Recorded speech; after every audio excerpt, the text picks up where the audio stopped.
Good evening, everyone. Happy Thursday. Happy Thursday. This is episode number 65. Exciting stuff.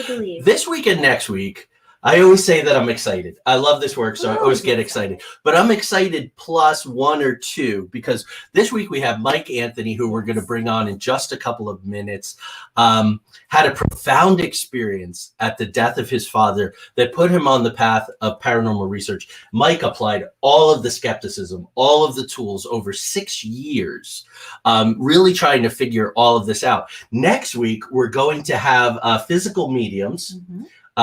Dean and Stuart James Foy.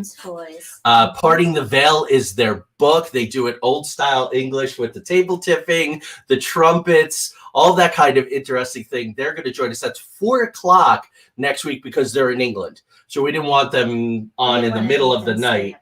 Yeah, so we'll do it at 4 p.m. And if you can't join us, of course, rewatch the show after it's over. So we're going to roll the intro and come back because we have a lot to talk about today. Welcome.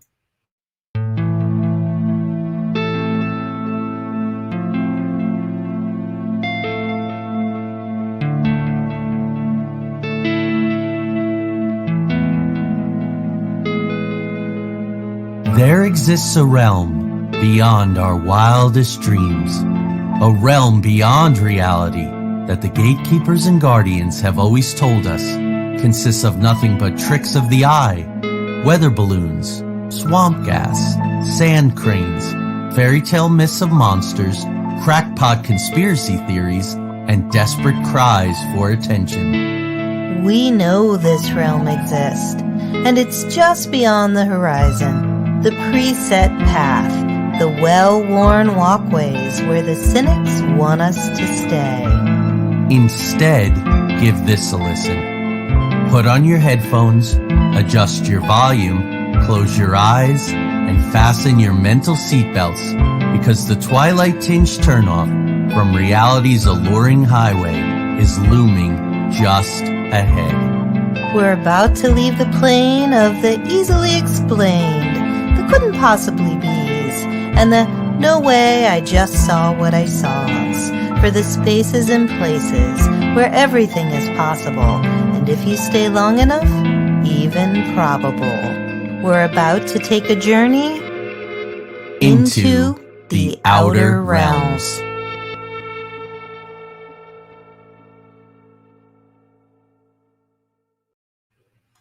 All right, excellent. Let's open up our comments here. Good evening, Ronald, to you. Ronald. All right, let's get to the bio because we really do have a lot of interesting stuff to talk about.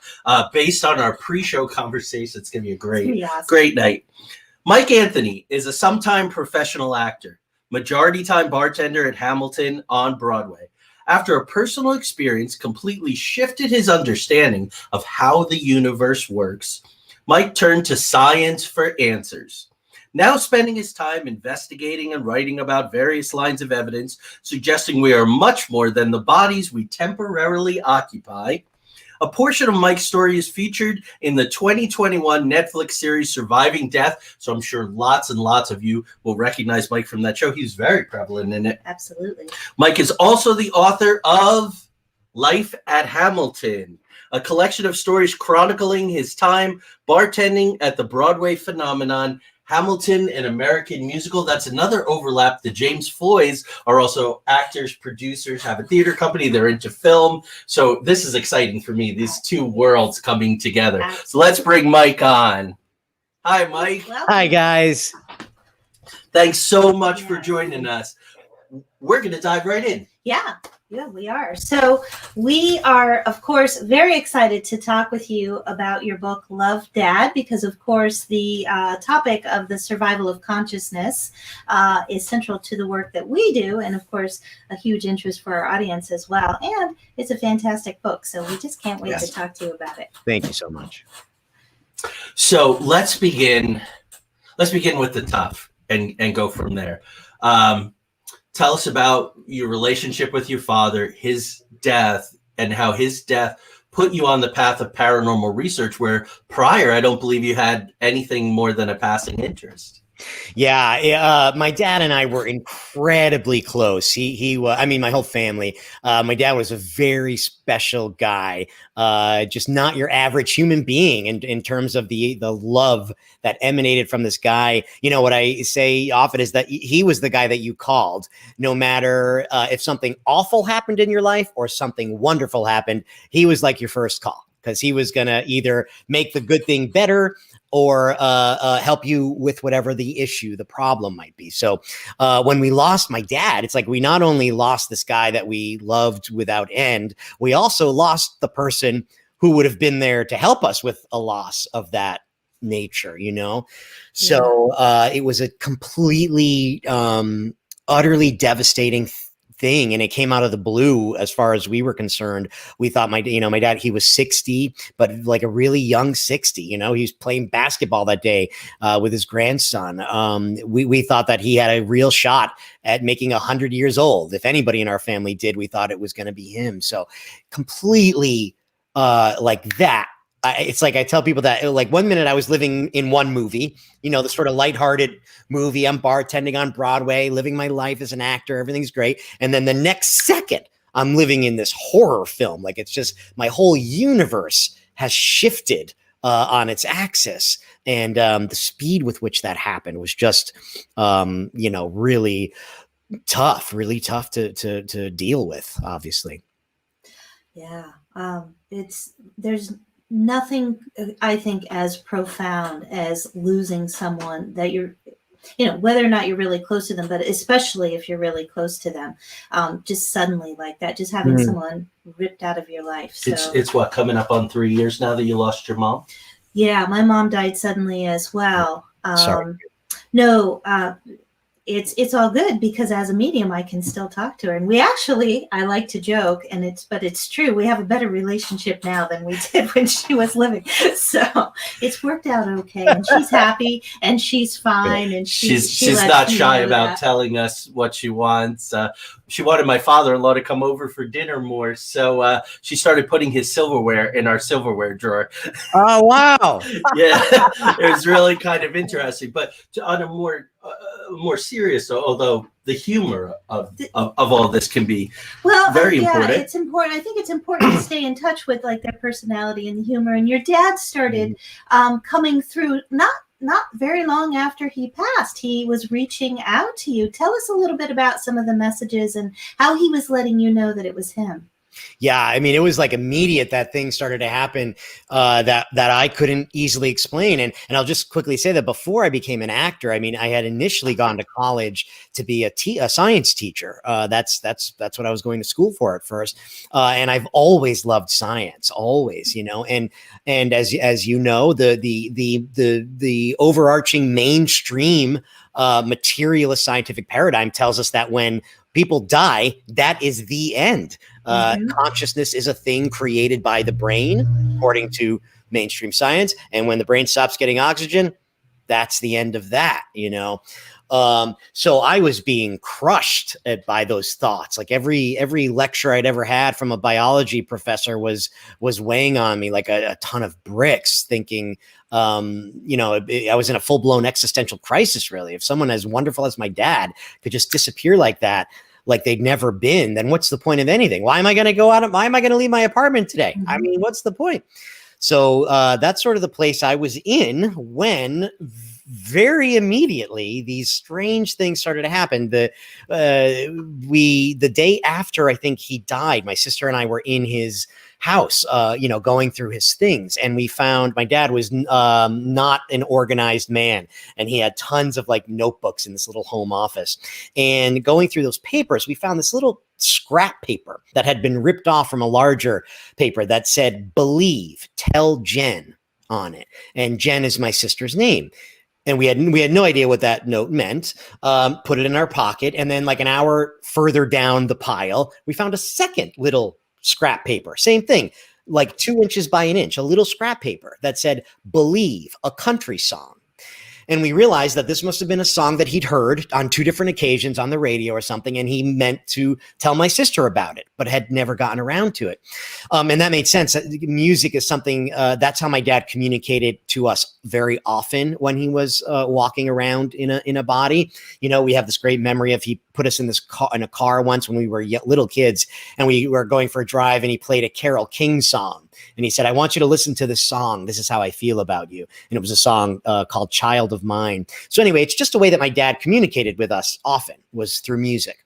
So it was breaking our hearts to think that he'd heard this song and had never gotten around to telling my sister about it. And we didn't know what the song was, by the way. We'd never heard of it before. So a few days later, we're getting ready for the wake, and my mom decided she wanted to have music playing at the wake. So we're sitting on the couch at my mom's house, on iTunes, putting together a playlist. And I said, go search Believe in country music and see if we can find that song. Turns out it's a Brooks and Dunn song that's about a guy whose wife and child died, but he was able to get through his life even though he'd had that devastating loss, because he had no doubt that life goes on after death. And it ends with the words, you can't tell me that it all ends in a slow ride in a hearse. And we were stunned. We're like, if you think about, try to name another pop song, the popular song that's about like life after death. It's not like something that's very often written about in popular music, you know? And I say popular, but it had been on the radio like 8 years before. It was not a song that my mom and my sister listened to country music. I don't. They do. They had not heard of the song before. So it really was a long time ago that he must have heard it and written it down. So anyway, that would have been neat enough. But the day I'm driving back to New York, my family lives in Connecticut and I was living in New York at the time. So I'm in my car on the highway and I'm alone for the first time. And I'm now being really struck, I think, for the first time with the real concrete thought that my dad is gone. You know, I remember thinking, because I would often talk to him if I was in the car, I remember thinking, almost reaching over to grab my phone and calling him. And the thought that he was never going to pick up the phone again just was crushing, you know, and I started sobbing, really. I mean, I started crying, like the hardcore kind of cry, you know, the ugly crying. And I'm getting ready to take the next exit because I'm just not going to be able to see, you know. And ever since the advent of iPods and iPhones, I always listen to my own music. You know, I always, as soon as I get in the car, I plug in my phone, listen to my own music. On that day, I just did not have the energy for that. So maybe for the first time in a decade, I was driving and the radio happened to be on in the background. I didn't turn it on. It was just on in the background. And I had not been listening to it at all. You know, this is like a half an hour into this drive. And suddenly, as I'm sobbing, I hear these words and I cannot quite believe what I'm hearing. And I go to turn it up and I'm actually like afraid to turn it up because I'm thinking, you know, if this is what I think it is, I'm like going to lose control of my car. You know, The odds of this, it just can't be. I turn it up and it's that freaking song. You can't tell me that it all ends in a slow ride in a hearse. And I called my sister and I'm like, listen to this, you know? And I mean, I felt like I was floating. I had never, it was also a country station, which there's no reason I would have had that on. I said, I'm not nothing against country music fans, but it's not my personal thing. But it happened to be tuned to that station, I guess. And that song was on. So things like that started to happen that were just seemed to me to stretch the bounds of coincidence. Right. Mike, I had I wrote reviews for both of your books. Folks, you can find them on Amazon, on Goodreads. You can find them on my New Mystics Reviews book review page. I had this major synchronicity. A very, very close friend of mine, a guy that I did lots of theater with, a guy that I wrote parts in my shows for. So you know that level of closeness in the theater with someone you trust on stage implicitly. Well, he had just undergone a tremendous loss. His granddaughter was born a crazy amount of weeks premature, was in ICU, NICU, and she wound up dying. Oh. On the day that they buried her, I had your review open, And I was working on the button, and we were talking back and forth. And I said to him, for 11 years, Tanya and I have been doing this work. I'm reading about it constantly. I'm immersed in it all of the time. It's kind of taken over our lives. I said, and in moments like this, it really still makes me wonder. I still have more questions than answers. And he said, well, hopefully someday they'll all be revealed. Well, I realized my iTunes was playing. Bradley Cooper sings a song in A Star's.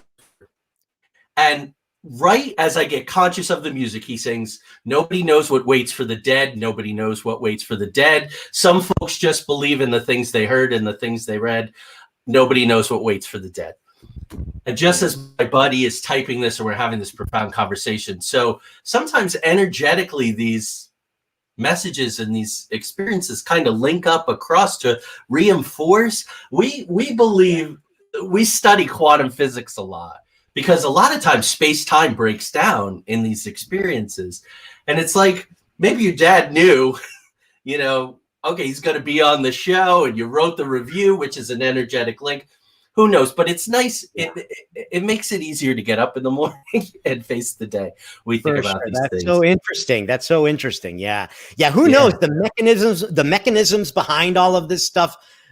I'm sure that the human brain is just not set up to understand what has to go on to make all of this happen. But just because the human brain doesn't get it doesn't mean it doesn't happen.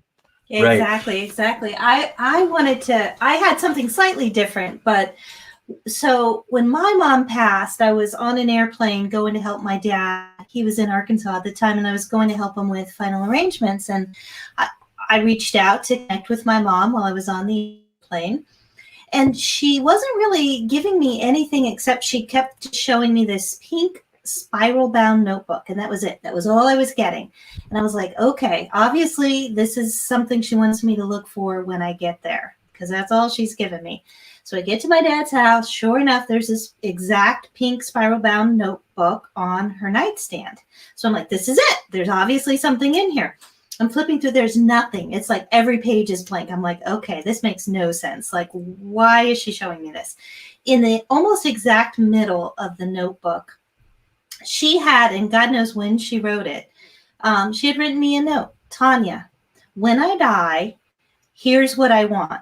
And it was what kind of flowers she wanted. It was what music she wanted at her funeral. It was basically all of her final arrangements. And again, she died suddenly. So it wasn't like she, So anyway. Wow.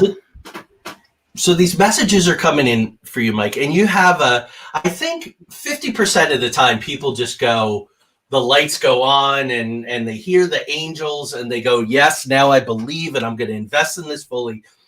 The other 50% go, wait a minute. This doesn't compute. And so you go on this 6-year journey. That's incredibly admirable. I mean, you dove deep. Tell us about it. Started with a medium reading, I think, but you take it from where you want to. It did. Yeah. Now I'll say that I am a person who has always been interested in the places that science can't reach. I mentioned that I've always loved science. I had a wonderful science teacher in middle school and high school. And he it really ignited in his students also the wonder about the stuff that we had not figured out yet, So what we would call, I guess, the paranormal, a word I don't like using anymore because now I'm personally certain that it's totally normal. We just haven't figured out the mechanisms yet. But anyway, I had always, believed that we are more than our bodies, right? I had this sense that we are more than our bodies.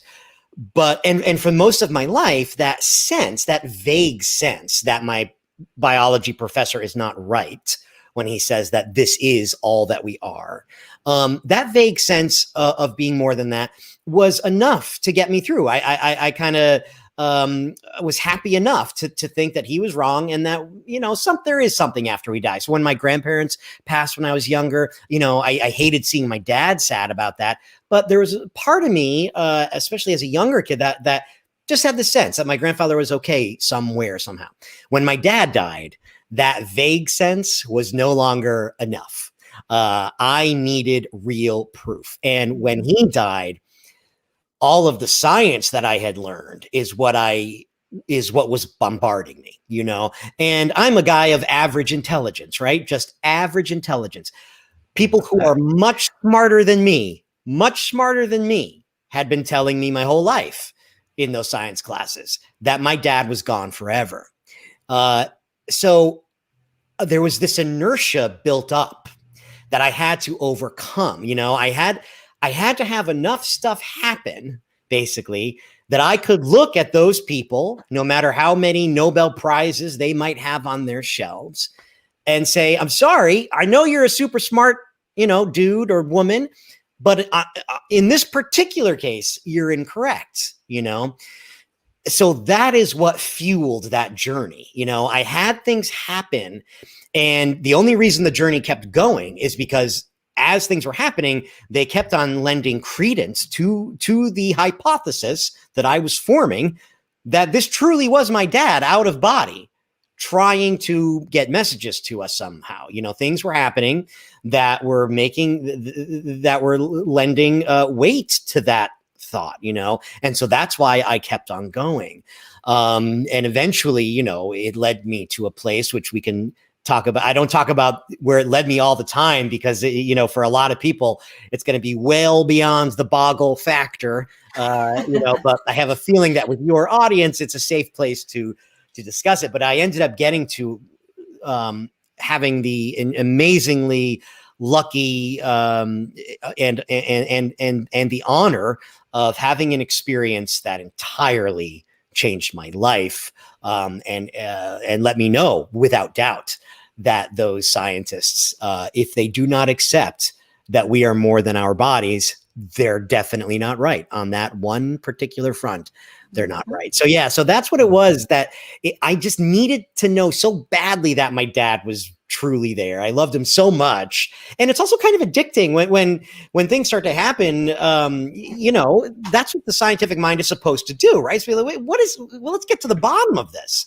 You know, that's what science is supposed to do. You observe things that happen, and then you try to figure out how they're happening. But the very first step in the scientific method is to accept that you're observing something. And that's sort of the, I think, the wall that a lot of scientists have up, that they're just sort of not accepting that they're happening at all. So they're not even looking. Right. And, you know, I part of my life, one of the hats I wear is I'm an academic editor for science journals, some very prestigious, like neuroscience and these complicated things. And a paper is basically anecdotal evidence with hard facts put in, but that's what we underwent this experience in the laboratory or in the field. We set up our parameters, like what is empirical evidence. And I love that Rupert Sheldrake talks about that. I love him, morphogenic fields. He's somewhat controversial, but he says it because our work, as you found in your journey, is largely anecdotal. I mean, you're talking about sentient beings, non-local consciousness, but very coherent with a clear personality and all of these other things. And they're not going to behave in a laboratory the way you ask them to behave. Right.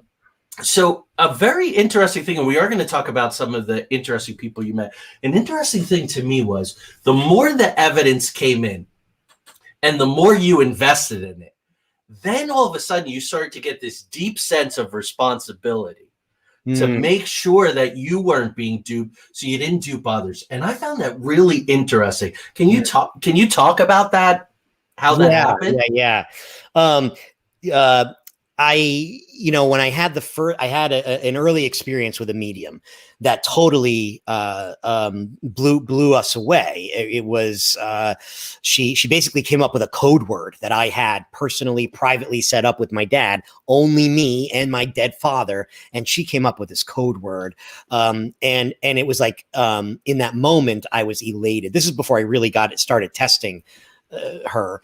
It was the first experience I had with her, but it immediately pulled me out of that hole of despair that I was in, and I felt like I was floating, because in that moment, the Occam's razor answer to me was that she's somehow talking. Either it's telepathy or she's talking to my dead father. So in that following year after that experience, I started sharing that story with people who had lost someone. You know, if someone in my life lost someone, I was finding myself often pulling people aside, even like at work, saying, "Hey, you know, I'm sorry about your loss. I just wanted to let you know this is what happened with me." And and as I found myself telling more and more people, I wanted to be, I started to feel this real weight of responsibility that I was not lying to them, that I was telling them the truth, that it actually happened the way I remembered it happening. You know, like there's we're all familiar with cognitive dissonance, right? It's a pretty well-founded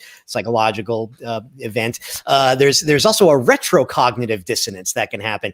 And that was happening with me. And this happens still to me all the time. I'll have something amazing happen. And right in the moment, I'm like, that's it. I don't have to do any other research. I know now. I know for sure. That's it. I'm done. I'm just going to go to the beach now for the rest of my life.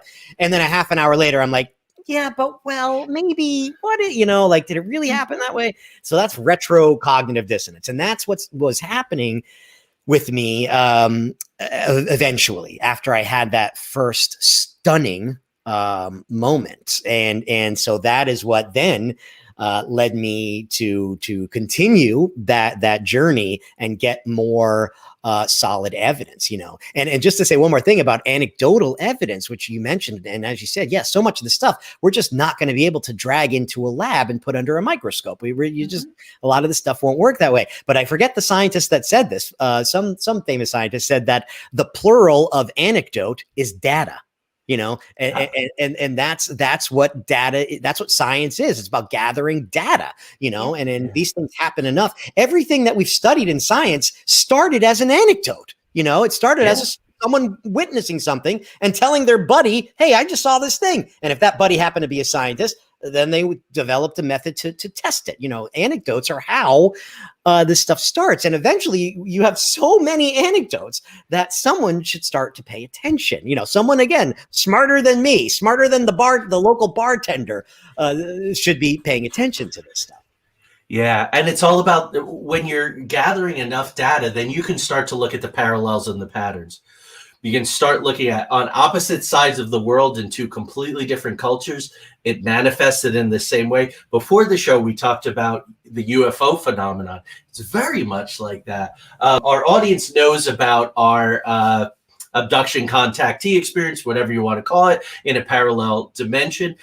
One of the oddest things, besides the grays and all of that stuff, was that our car went transparent. And for me, I was, and they built a whole narrative around it because I was looking at the car. When I was a little kid, middle school, I wanted to be a mechanic, and the guidance counselors talked me out of it. That's for the dumb kids. That's not for the smart kids. You're supposed to go to college. But I've always had this fascination with cars.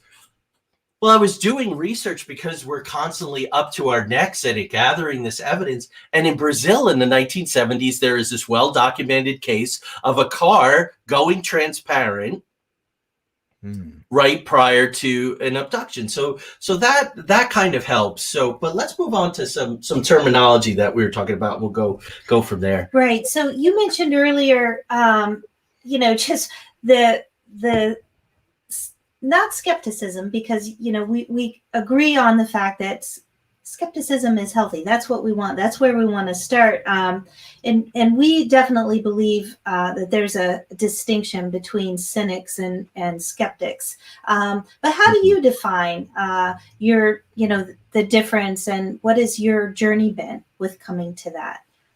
Yeah, I mean, skepticism, I simply think of as, that's what science is. I simply mean, when I use the word, when someone is skeptical, in my sense of it, they just need evidence before they accept it. So if you have a scale of belief, it's like you have skeptics or debunkers really on one side and believers on the other. And to me, debunking and believing, it's two sides of the same coin. If you're doing either of those things without evidence, right?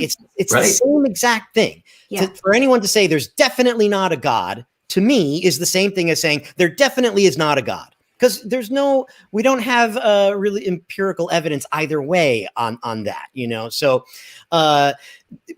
Yeah, I mean, cynic is that's a good way to put it. Like I write in the book about because I some of the evidence is so strong, right?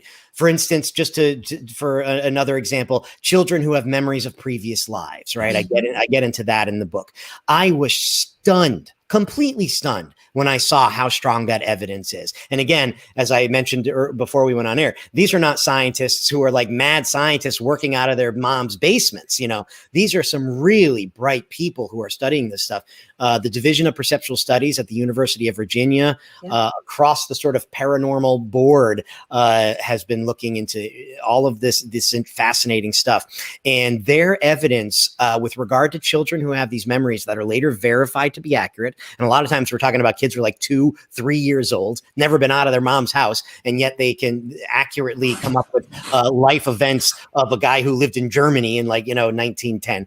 And the evidence, again, it's so strong that the Journal of the American Medical Association, which it's one of the most respected medical journals, scientific journals in the world, when the book editor for JAMA looked at Dr. Stevenson's work. He's the guy who he's passed away now, but he founded the division. When that book editor looked at the work, his conclusion was that reincarnation was the most likely explanation.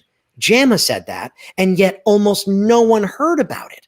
No one heard about it. If JAMA comes out tomorrow and they tell us, oh, you know what? We figured out that the saturated fat in eggs is not as bad for you as we thought, it would be all over the headlines. Yeah. Tonight on the news, everyone would be talking about, oh my God, we can eat eggs again. But they'd say that, hey, it looks like reincarnation is a real thing, and there's crickets. Total crickets. Yep. And I think that the reason for that is the cynicism, or whatever the right word is that you guys are talking about, the end of the spectrum where people are just refusing to accept the data and the evidence because it does not comport with whatever their current worldview is. And of course, we have been up against this constantly, right? Science is a constantly evolving thing. Dr. Stevenson used to say all the time that, people, we very easily confuse science, the word, with the information it has gathered. Science is just a method, right? It's just a method by which we gather information. The information we gather is constantly in flux, constantly shifting. Another well-known scientist said that, no theories are ever totally true. They're just less wrong than the previous theory. Right. We're constantly just getting maybe closer to the truth, and we may not, while we're in a human brain, ever fully get to it. So, to me, it just makes it's so irksome that some of the stuff hasn't broken through that cynical wall or whatever that wall is to get more into the mainstream. I feel like it's starting to shift now. Again, to go back to UFOs, and something as perception shifting as UFOs, as paradigm shifting as that, once there's a crack in the veil, a whole lot of other stuff I think can start to get in. So I slowly shifting, but yeah. So that's the thing that gets me so annoyed with I write a lot about Penn Jillette in the book. People who are just like have this wall up and they're just refusing to look at the evidence, and a lot of times they'll say it with such authority that people listening to them are like, oh, that guy must know. He sounds like he sounds really mad about this. He sounds like he's done his research. He must know. And that's the end of it for them. It becomes their reality, Right. And so that's what gets me. Yeah, I'm with you. We when we defined it in one of our books, The Spectrum, we put skeptics, and that's what we are. That's what we have to be. If we're rigorous in our investigation, in our self-debunking, you less open yourself to criticism. And that's what you were doing. You were setting up controlled experiments and controlling the variables. Folks, you have to read this book. I will tell you, quite honestly, if you are now a true believer, it can get frustrating. You find yourself going, come on, Mike, come on. I've had mediums tell me that they're ready to slap me reading that book. So yeah. It was, I mean, Tanya and I were going, wow, he's really, really trying hard, but that's wonderful. That's what it takes. So we've been doing this now for 10 years. But on the other side of the spectrum, I call it the over-enthusiast, which is what you were saying. And Tanya and I did a 2-year 75 night, 150 hour open investigation of a haunted library in North Carolina, where we really cut our teeth 4 or 5 years ago. It was amazing because it was a very controlled laboratory where you could test things and try to replicate them. And we were very lucky, 150 hours. But people who come in and every creak, every shadow, every noise, every weird feeling in their body. And if you have enough of that in a night, you have to throw out all your data because it's been poisoned. Yeah. So Well, I just wanted to say too, like for me, I could appreciate a lot of the thorough examining that you did and really digging down deep, because for years, like I didn't really understand what was happening for me. So spirit people would show up, and first I thought, oh wow, you have a really great imagination, and they would show up and tell me things. And like with clients, I'd be doing Reiki and they'd say, oh, tell her this, and I'd be like, no. No, I'm pretty sure you're a figment of my imagination, and no, I'm not going to tell her that. And I'd have these whole conversations, and then over time I'd be like, all right, let's just see what happens. And then I would share the information, and then people could give me feedback, and I'd go, oh wow, that's really cool. But I really didn't understand what this experience was, even though my grandmother was a medium, and I believed in all of it. It wasn't that I didn't believe in the survival of consciousness. I just thought I was imagining things. And then over time, and like Joey mentioned, when we had the opportunity to investigate the web library, it wasn't just me. So I'd be seeing a guy in overalls standing in the corner, and there'd be other mediums there, and I wouldn't say anything because I wanted to know, are they seeing what I'm seeing? That's interesting. Yeah. And they'd go, I don't know if you see him, but there's a guy in overalls standing over in the corner. And I'd be like, wow, okay, I am seeing this. But for a while, you mentioned, like, I don't know if it's telepathy. I thought about that too. I was like, maybe I'm just reading people's minds. Maybe that's what's going on. But then their loved ones would show me something that they didn't know. Like, I remember I had one client, I was like, your grandfather's showing me that he was in the motor pool in the Army in World War II. And she was like, I don't know. She said, but when I get home, I can check. I have the ability to check on that when I get home. And sure enough, he was in the motor pool, and there was a picture of him exactly the way he was showing me. So then you go, I don't know if it's telepathy. How can I be reading her mind if that's not knowledge that she has? So it took me a long time. I didn't want to come out of the closet, so to speak. Like, I didn't want to be called a psychic. I didn't want to be called a medium, until Rosemary Ellen Guiley was like, listen, just shut up and call yourself a medium. It's what you are, you know. But that journey has a lot of parallels with yours. So on your journey, speaking of, you really met some incredible people at the top of the field. You were not shy about going to the great authorities and talking to them. Who were the 2 or 3 people who made the biggest impact on you in your journey? Yeah, I'm the kind of guy who I have to knock on their door and be like, hey, I read this thing in your book. Can we talk about that? You know, like I need to see face to face. The biggest impact, you know, in all of the research that I've done, some of the best impact, which I actually don't write about in the book very much, are people who have had near-death experiences.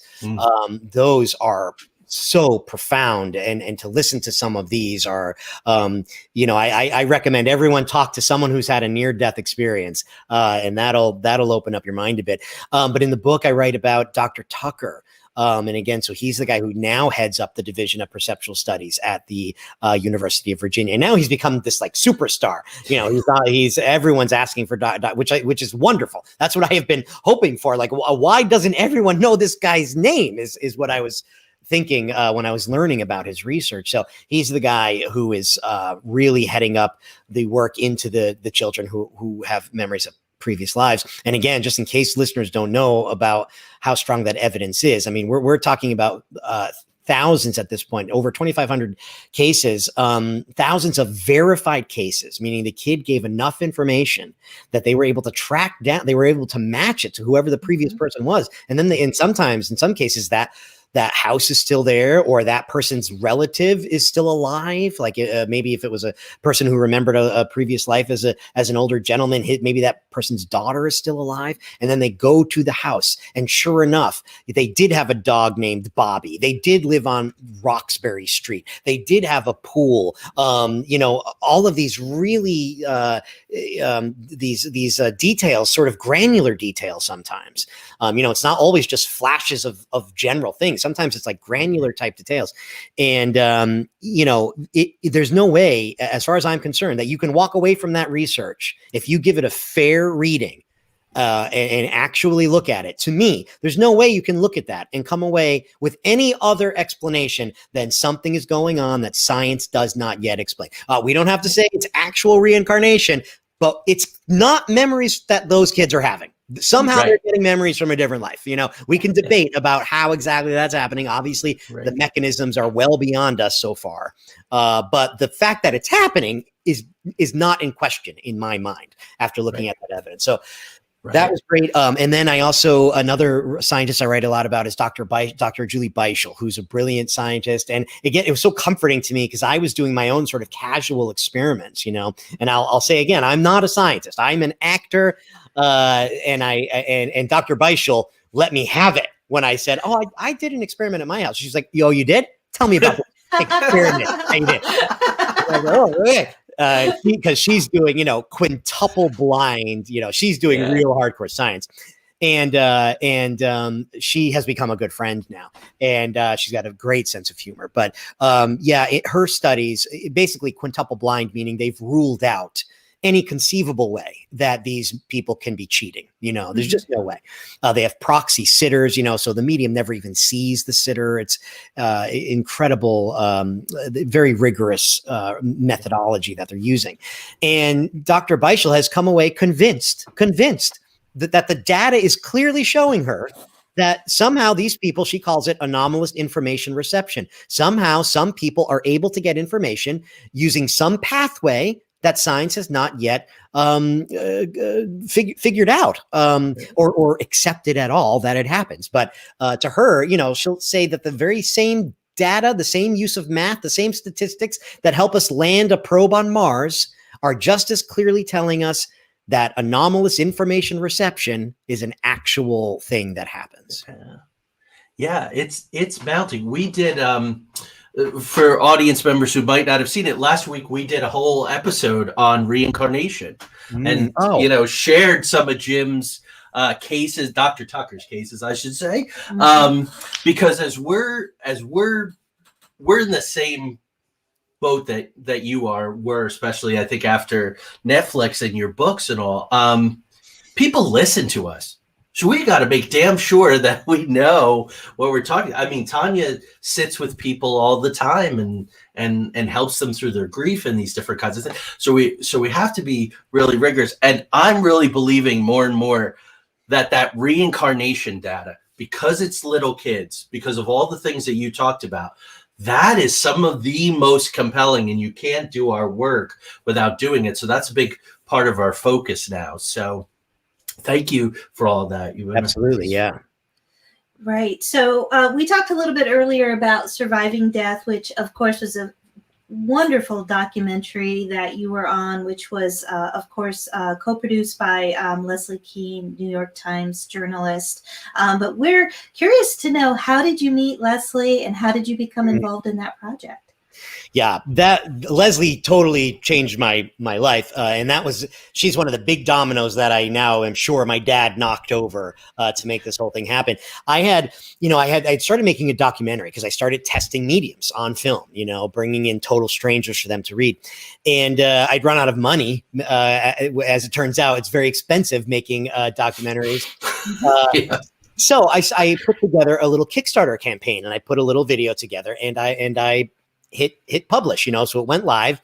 So I decided to go to the Starbucks and just have some coffee, and I was gonna not think about it for a while, So I'm drinking coffee and learning some lines. I had gotten a role in a play that was coming up, so I was just learning some lines. Had to go to the bathroom, and on my way to the bathroom, how at Barnes and Noble every once in a while they'll have a book with the cover facing out, so it sort of stands out. And right at eye level, there is this book, Surviving Death. A journalist investigates evidence for the afterlife. And I was like, oh, that's how great. I'm going to get that. I come out of the bathroom, I get the book, and I read it. And then I realize I know the name Leslie Kean. And the reason I know it is because she wrote the best-selling book about UFOs. Pilots, generals, and others go on the record. And there's a big profile this week, actually, about Leslie in the New Yorker. So that book is flying off the shelves again, which is great. So that's where I knew her name from. And she's a very respected journalist. Now she's a writer for the New York Times. And the New York Times does not hire people who are not on their game. She is super credentialed. So it was great to find a book that by someone of her stature that was looking into this stuff. So I bring the book back and I read it. And most of it is stuff that I had already been familiar with by that point through my own research. Most of us who end up investigating this stuff end up coming to the same places, which in itself I think is meaningful. So, but at the end of the book, she writes about this guy named Stuart Alexander, who is a physical medium in England. And physical mediumship was not something I had any knowledge of really whatsoever. And it sounds too crazy to be true. Like physical stuff happening in the room. There's this stuff called ectoplasm, which I was sure was a word written by Harold Ramis. And I was shocked to find it. I was shocked to find it in a book written by a journalist of that level. And she describes how she saw a hand materialize and she shook it. And I'm like, what? This is insane. What I would do to be able to witness this for myself. But she writes about how, this guy, Stuart, is this very private guy. There was no chance I was ever going to get to meet him in real life, but I was glad to just have this book by this journalist that I respected. So that day, then I drive home from this Barnes & Noble. The Starbucks had been inside a Barnes & Noble. That was my closest Starbucks.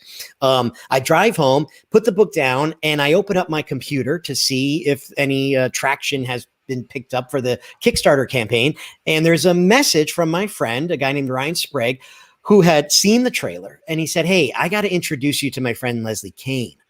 And I was like, Leslie Kean? I had no idea and I'm like, her book, it's right here. I just read her book. You gotta be kidding. Wow. So, that is one of the moments that every time I think about it, I'm like, that's great. The timing of it, the synchronicity of finding that book by chance on the way to the bathroom, reading it like almost cover to cover that day, putting it down on the nightstand, and then opening up the computer to see that message. You should meet my friend Leslie Kean, as I'm like holding the book, basically. It was crazy. So I met Leslie and we became fast friends. She's a fascinating woman. I have a big interest in UFOs, as you and I talked about a little bit before we went on here. So, not only was I picking her brain about all of the stuff she'd experienced with Stuart Alexander and everything else, I was also so fascinated by, I'm like, come on, I swear to God, your secrets will be safe with me. I know you tell me, I promise. So anyway, less than a year after finding that book, I was sitting in a room with Stuart Alexander watching a human hand form out of nothing, out of a misty fog that appeared from nowhere into a solid human hand that then literally 5 inches from my face. And I mean that quite literally. I was 5 inches from it. It dissolved into, again, it's very difficult to describe the fluid movement of this substance, but it dissolved away and then disappeared, just disappeared. And that can't happen, but it does. It happens every Monday in a small room in England. So that totally changed my life. And then Leslie was kind enough to be in my film. She was in my documentary. And then while we were filming that, Netflix decided to make a 6-part series based on her book. And she brought my story, some of the stuff that I was working on, to Netflix. So that's how I ended up in the series. Wow. Right. What a great story. Because we are into the outer realm. So this audience is ready for this.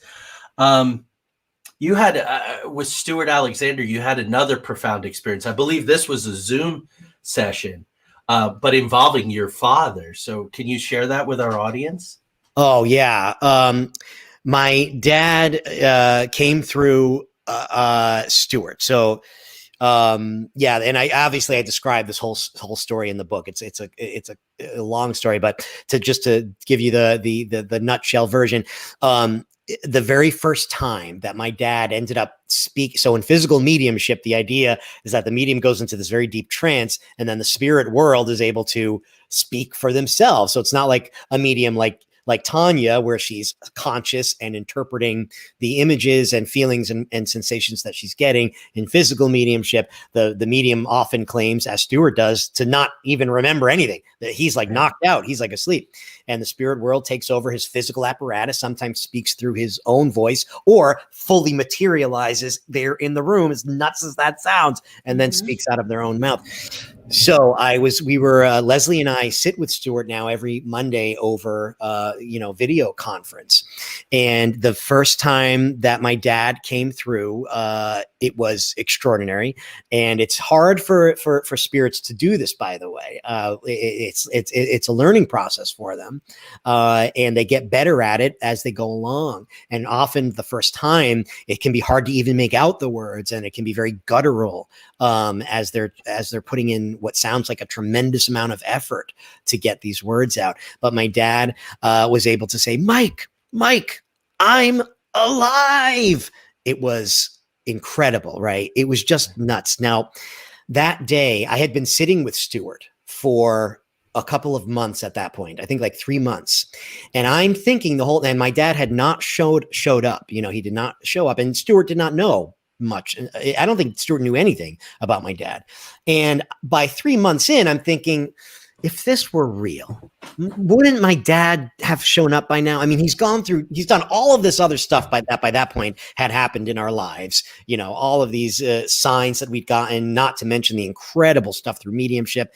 I'm thinking, if this was real, surely my dad would take this golden opportunity after the crazy effort my dad went to the effort of like contacting a stranger, a medium that no one in my family had ever met. And she called us. That was how we got into mediumship. This stranger first called us like a couple days after the burial. So anyway, if he had gone to all of those lengths, why wouldn't he be speaking through Stuart?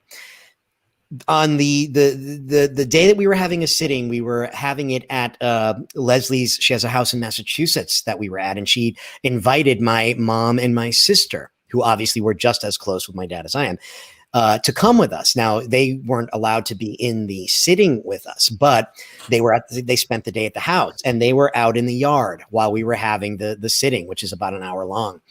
So we have this experience where my dad finally breaks through and talks to me for the first time. Now, no one in that circle, by the way, over in England, had any notion whatsoever that my mom and sister just happened to be there for the first time on that day. They had, no one knew that at all. So that alone is an interesting coincidence that my dad would speak for the first time on the day the only time that my mom and sister had been there as well.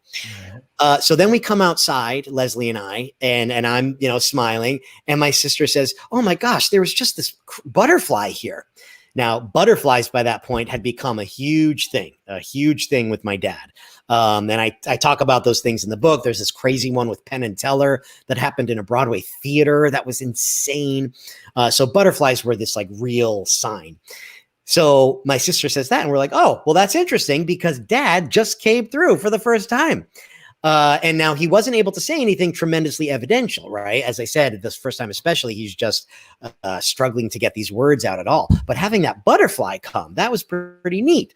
And then it came again, and Leslie and I saw it. So then we take a walk. Leslie and my mom and sister and I take a walk down Leslie's street. And Joey, I have never seen anything like this before in my life, and neither had Leslie. And first of all, that butterfly that my sister saw, Leslie said, "We have not, that's the first butterfly that I've seen this season." She had not seen a butterfly, a single one yet that season. So we go to take this walk, and we're talking about what just happened. And of course we're floating, it's like a high when you like touch the hereafter or the paranormal or whatever it is. It's like this high for a minute, as I'm sure you guys know. And in that state, we are suddenly inundated with butterflies, monarch butterflies. Wow. And when I say inundated, there are hundreds of them. They are in the trees. They're on the road in front of us. Wow. We could not believe what was going on. Apparently they must travel in packs. It must have been a migration, I guess. But there were, I have personally never seen this before. Where, and I'm not saying we were not walking through a butterfly sanctuary. We're out in the road, and there are hundreds, literally hundreds. That was enough for me, at least for half an hour, to say, "Oh man, this." I mean, so that was that's the story with and then he came out and eventually said my dad got better at this. He started talking more and more. And then he said to me Stuart does this thing called transmography, where basically they can use the ectoplasm to sort of transfigure the face of the medium. And like my father's face was suddenly there. My dad had a more full beard. Stuart has a very thin beard. I saw suddenly my dad's beard form in front of my face. It was shocking. It was really shocking to see. I mean, I remember saying out loud, I'm like, what am I looking at right now? I mean, it's not something you're prepared to handle. And Leslie afterwards, she's like, why weren't you like crying? And I was like, I was like broken, like my brain was like broken trying to figure out what in the world I'm looking at. But anyway, my dad said, I'm sorry. I'm sorry about how you found me down on the office floor. And that was an incredibly important detail because we did not tell anyone about how we found my father on the floor of his home office. We told no one that. And it was a huge thing because, I could not let go of the thought of what his last moment was like.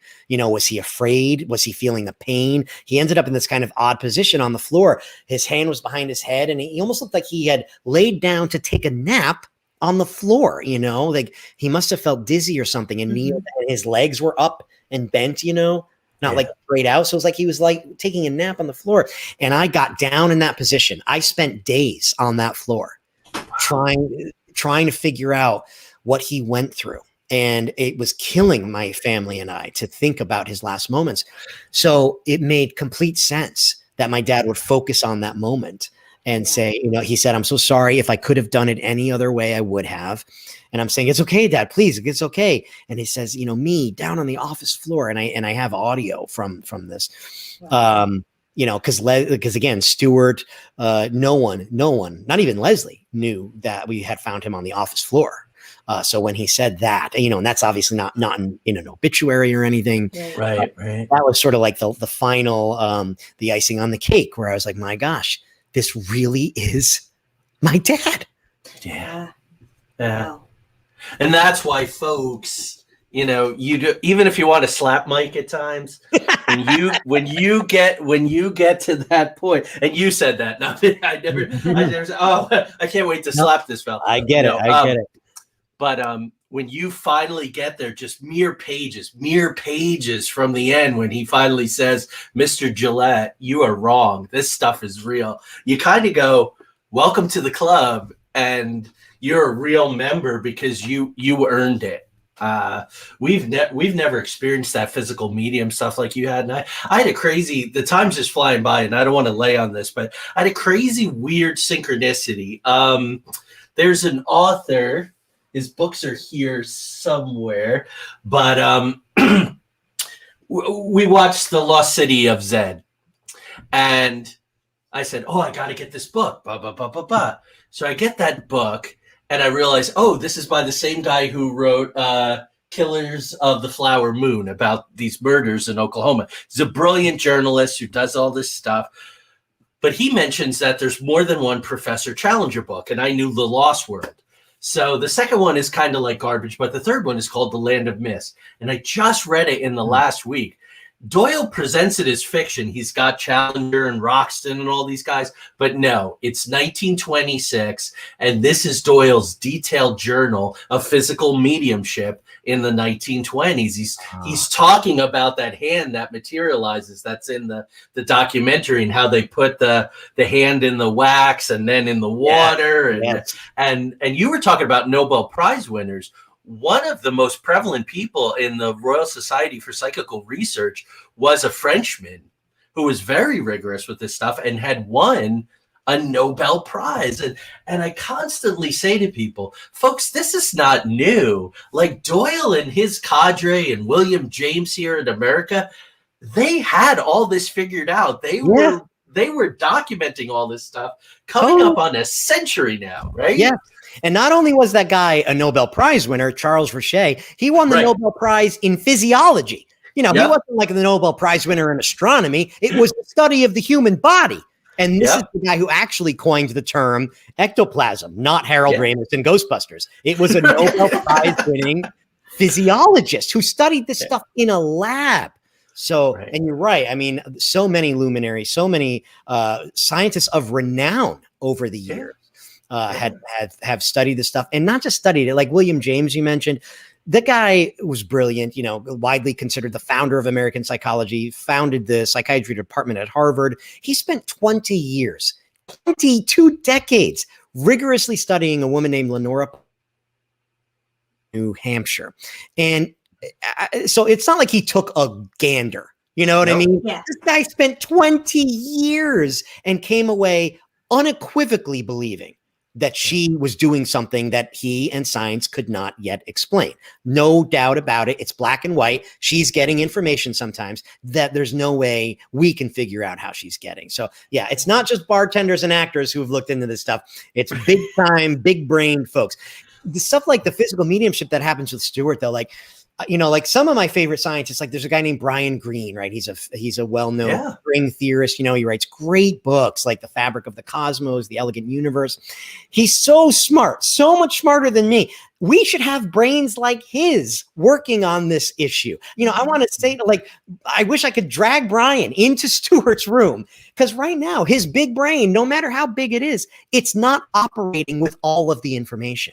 He doesn't have all the information, because part of the information is ectoplasm is a real thing. It comes out of people, and some force forms it sometimes into not only hands, but full formed apparitions. I have a picture in that book of a fully formed person, and it's hard to believe because it looks like a person standing there like in a gown. It's not. And I met the family of the guy whose picture that is, a guy named Tom Harrison. His mom was the medium. And the only reason I put that picture in the book is because I grilled these people. I spent a week with Stewart before I ever sat with him, trying to get to know who this guy was as a human being, scrutinizing every detail. And that's the reason that picture is in the book, because I have 100% faith in the family that took that picture and the guy who told me that is real. I have faith. That's an actual picture of a freaking fully materialized person that then after that picture disappeared into the floor. So I'm sorry, Brian Greene and Penn Jillette, but that's the way the universe works. Whether you like it or not, that's how it works. Yeah. And you took such a journey to get here, which culminated in a book. So how did you know you had written Life at Hamilton? And in that last half hour, we are going to touch on that book, but how did you know you had a book, that you were ready to put this out there in this way? It was actually a guy named Seth Keel, a guy who's on the crew. Breakthrough Films is the company that actually shot the documentary shot Surviving Death for Netflix. And Seth said, listen, because obviously we're only touching on things in the Netflix. It's oh, I'm so sorry. It's an overview of these different subjects. And it's a great overview. And it's especially a great primer if people aren't aware of a lot of this stuff, but it doesn't go deeply into my story, and actually, if you watch it, you come away having no idea that I completely know that mediumship is a real thing. Unfortunately, that's another story. But anyway, so Seth said, this guy from the crew said, I really think that you should write a book and get the whole story written down into a book. And so it's really because of him that I started to do that. And so I wrote this book in 2 months, because I had just finished Life at Hamilton. Yeah. luckily, I mean, I had already done all of the research and, and it was all here and here. So it was actually rather easy to do. It was a lot of sleepless nights though, trying to meet the deadline, trying to get it published before or at the time that the series was coming out. But because I had in my mind that maybe after I finished the documentary, I would finally write it all out. But anyway, that's really how it started. And, and I'm just, especially this past year, I mean, death is always present in our lives, but of course, this past year, worldwide, we've had a difficult year, and so many people have lost people. And, when these things happened, eventually, once I was completely sure that they were genuine, it almost felt like I didn't deserve to keep this to myself. Like, this is information that should be available for people if they want it. It should be out there. And of course, I now know there are plenty of books out there with stuff that people should have access to, that is not being presented to them in their science classes.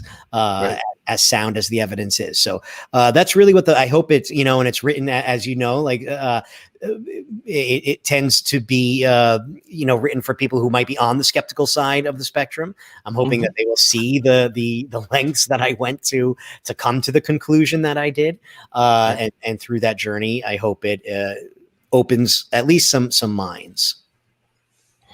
I think that it does. And what I love is I'm a bit of a polymath and a lifelong learner, and good books present the breadcrumb trails for us to keep going out and learning new things. And you certainly did that. We've read hundreds of books doing this work. There were things that I didn't know. There were new doors that were open. Oh, great. You introduced me to Stuart Alexander, and that thread back to Doyle from 100 years ago was awesome. So a couple more questions before we move on to Life at Hamilton.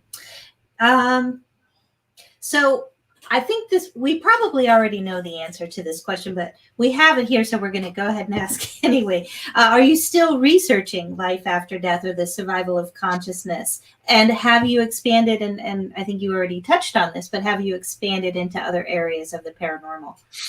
Yeah.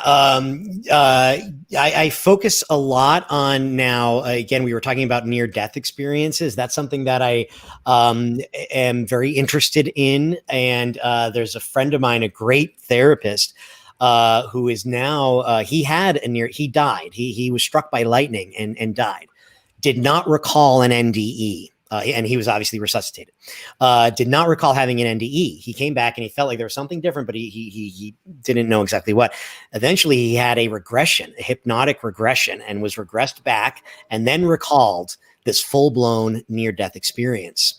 And that has totally changed his life. And he is now doing this a lot. A guy, his name is Paul Arand, and he's working with IANS, the International Association of Near-Death Studies, because right now it seems between about 10 to 20%, somewhere in there, of people who go into cardiac arrest and are resuscitated recall a near-death experience. And, I was just in conversation with a woman yesterday who died and did not recall anything. And she was very worried about that. Does that mean that only 10 to 20% of people have a near-death experience? And then consequently, that means they go on and maybe some of us don't, And so Paul is very interested now. He has been involved in a program, a study, where he regressed 20 people who died, who went into cardiac arrest. None of them recalled a near-death experience. And when he regressed them, they do. And it's fascinating stuff. He's involved in my documentary. So yeah, I'm still, I'm trying to figure out how to put this all together, but that's something I'm interested in now, and as well as past life regressions. There's an interesting, there's a researcher out there who is using past life regressive therapy to try to take a person, for instance, back to the same life over and over again, to try to get details about that life, to see if we can verify it in the way that we verify these memories that young kids have. 'Cause of course, hypnosis adds a whole.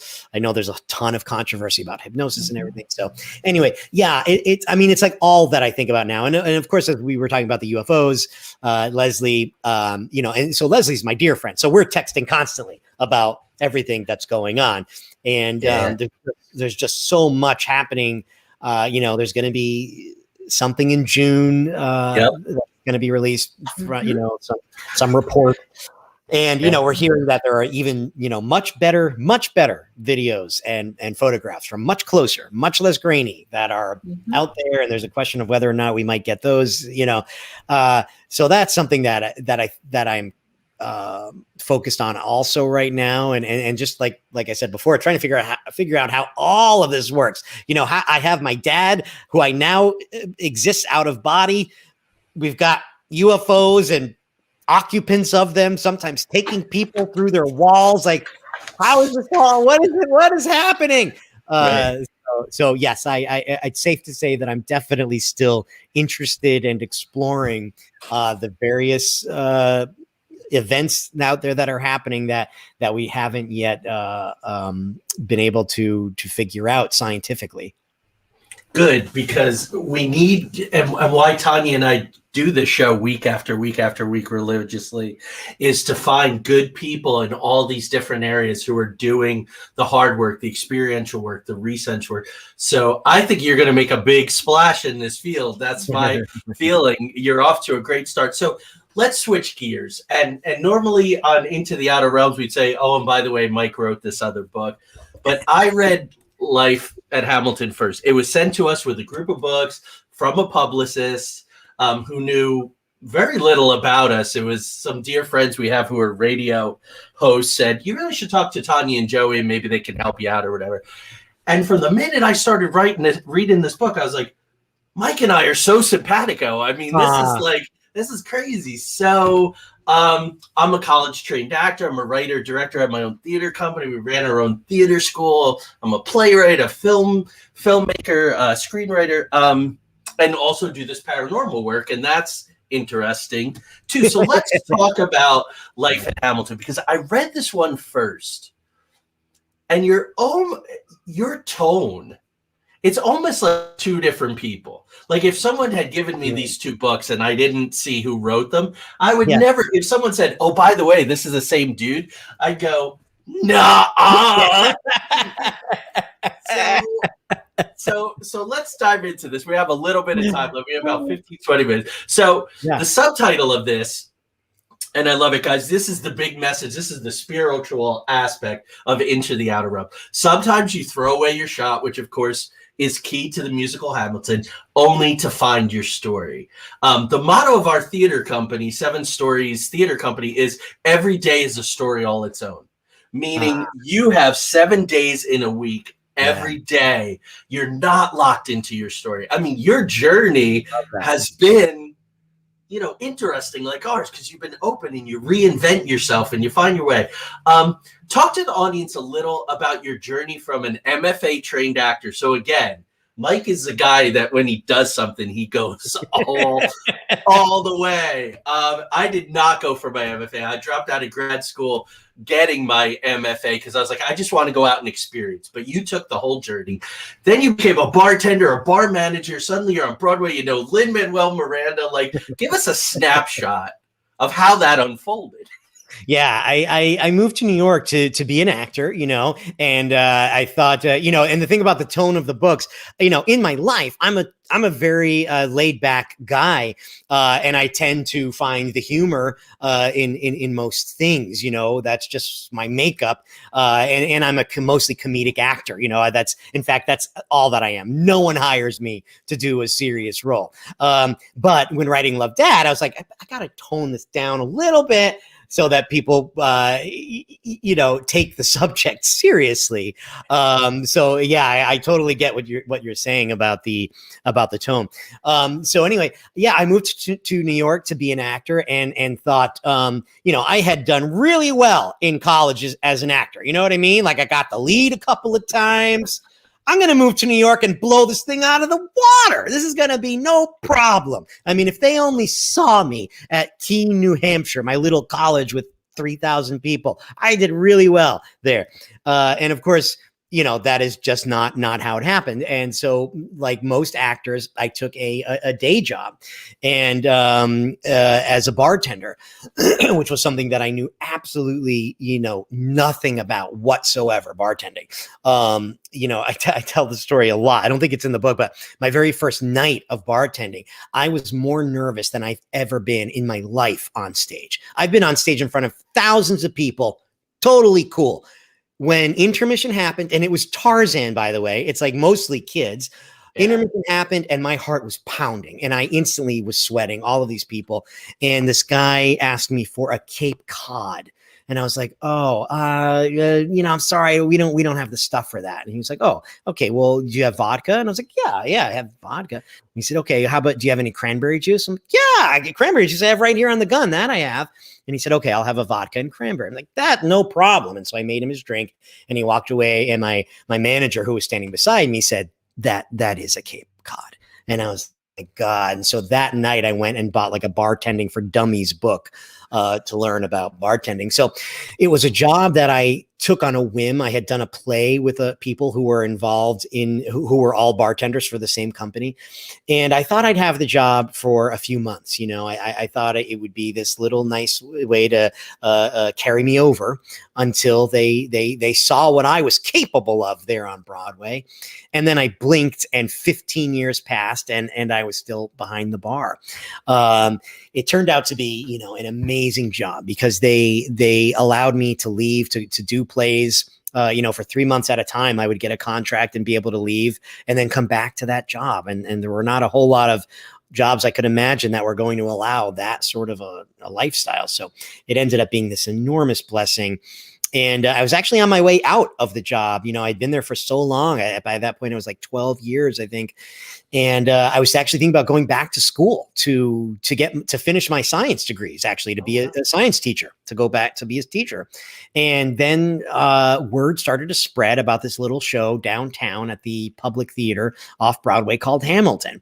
And the buzz was enormous, you know, and I knew that Lin was in it. And I knew Lin from In the Heights because I had worked for that so long by that point that I had worked at the Rogers when In the Heights was happening. And so I thought maybe I'll just stay around for another month just to see what this Hamilton thing is. And then it turned out, you know, Lin really wanted to come back to the Richard Rogers, which is where Hamilton, where In the Heights was. So once we heard that it was our theater that it was coming to, I decided to stay for a bit. And now I've been there for the whole 5 years of Hamilton. It's been just an extraordinary, you know, ride to be that close to it. And, you know, as you know, as an actor, it's been simultaneously thrilling and also heartbreaking. And that's part of what the book is about, you know, in being that close to people living the dream that I thought I had. You know, I was so happy for them, but at the same time, like, gosh darn it, you know. So it's been a definite emotional journey. And so with the subtitle, you know, I love your theater's motto. That's exactly what I'm writing about. And yeah, sometimes you throw away your shot only to find your story, meaning that, you know, we have these goals in mind, right? Everybody has these goals. We want to reach this thing. And as soon as we reach that thing, whatever it is, we're sure that will bring us the happiness that we've always wanted. And of course, it often, you know, you get up to that mountaintop and you're like, something still feels like it's missing, you know? And then you're like, okay, there's that higher mountain over there. Must be that one. And then you go up that mountain and the same thing. And for me, through Hamilton and the thing, you know, I started writing these stories about what was happening there in the lobby every day, and they started spreading around. And, you know, that experience has been the most meaningful thing that's ever happened to me, the most fulfilling thing. The messages that I've gotten from people who, you know, they're just these short little, often humorous stories. They're usually, you know, they're almost all focused on the good stuff, you know? Yeah.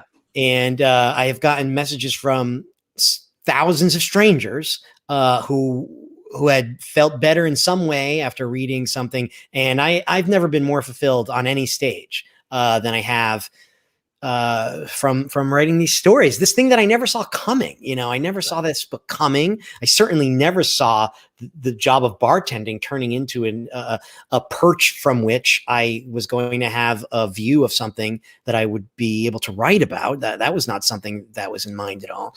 So the idea is that if you give up the idea of the goal, if you're not so focused on that, the journey itself becomes the thing, right? Every day, every moment becomes the thing. And, and the only time, of course, we know this, and spiritual leaders have been telling us for thousands of years that now the key to happiness is the now. And because now is truly all that there is, and all of the stories in Life at Hamilton are simply a function of me being in the moment. People have said to me often, man, you're so lucky that you've had all these things have happened to happen that you've been there for to write about. I'm like, they don't happen any more frequently around me than they do anybody else. I just got to a place in my life where I was really focused for a minute on what was going on in front of me. And if you really stop and look, there's a lot of amazing stuff happening all the time if you're looking with the right eyes. So that's how the book came about, was just these stories that I was writing initially for Facebook, for family and friends, that started to get shared and started to go a bit viral. And this community grew up around my Facebook page, sorta. And they are the ones that made the book happen. It really was them and the universe that made that all happen. Yeah, and just tuning your frequency. I mean, you talk about when Penn showed up, and I watched that from afar, and all the great experiences you've had with Lin-Manuel Miranda, even getting to perform with him. He's on my wall here in my studio, typing away with a t-shirt artist, and in my writing room, he's there as Hamilton, looking down at me like, "Why aren't you writing like you're running out of time?" So I envy is not something that I do. But I love the fact that I'm talking to someone who's spoken to these people. I read the big Hamilton omnibus book. I devoured it. And Christopher Jackson talks about this very profound thing. He played George Washington. And before the show, and you may have been there and witnessed it firsthand, which would just be amazing, but he would say, let's make an agreement that for the next 3 hours, this is the most important thing we do. Yeah. And I went, yeah, that's what I've been teaching. That's the truth that I've been living. Whatever I'm doing right now, I wear a ton of hats. You wear a ton of hats. But in this last hour and a half, man, you have been right here with us. And that is the key, like you said, to be in that moment there. So has the response to the books, just to kind of button up, because we're out of time, we could talk to you forever. What has been the response to the books? Are you working on new books? Where can people get the books? And what do we expect from Mike Anthony in the next couple of years?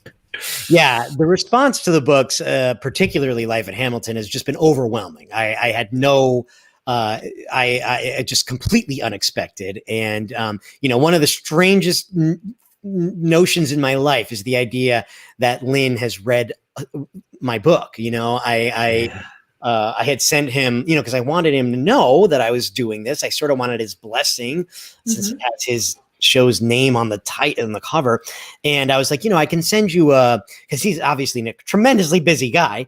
He's doing television shows and everything else. And I'm like, I can send you a representative story if you'd like. And he wrote back saying, actually, I'd like the whole book. Can you send the whole book? And I was like, oh my God, the idea, it's like sending your writing to Shakespeare. Yeah. I called my editor and I was like, listen, Lin wants to read the whole book. I don't think we should do this anymore. I think we've made a mistake. Let's go back to dead people. Let's talk more about dead people. But she convinced me. So I sent him the book. And one of the most surreal moments of my life was getting a message from him about it and even notes. About it.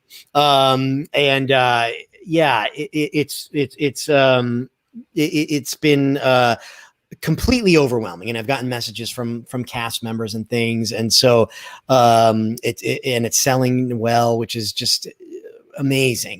We did this through a very small publisher. I thought it was going to be my family that bought this book. I thought it would be my mom and my sister and, maybe a couple of cousins. So to have anyone beyond my small circle reading it, it's been overwhelming, and I feel very blessed. And I hadn't necessarily planned on writing another book. However, Tanya, I'm going to blame mediums for this. I had a medium. I had Laura Lynn Jackson, actually, who is a fantastic medium. She's featured in Surviving Death. Yep.